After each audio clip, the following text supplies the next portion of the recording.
Alright, so Garmin isn't slowing down at all. Just when we thought they'd take a breather after launching the Forerunner 570 and 970 barely 2 months ago, they've already started teasing a watch set to be announced on July 22nd. And no, it's not the Venue 4, at least not officially.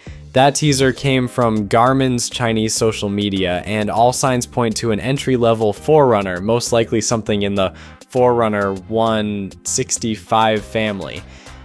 The silhouette in the post totally gives it away. Classic round shape, running imagery, and hints at a budget-friendly price. However, some sources suggest this could actually be about revealing the official pricing in China rather than launching a brand new product. The Forerunner 165 already launched back in February 2024, so this might just be a broader rollout with more regions getting access and pricing details being shared for a wider audience.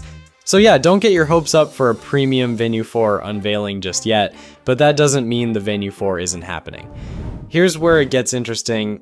Over in Japan, Garmin quietly updated the Venue 3 user manual this month, and tucked inside is the first official mention of a Venue 4. Not a typo, not a rumor, it's right there, listed in a section about their paid golf membership service. The manual revision is brand new, so the timing feels intentional.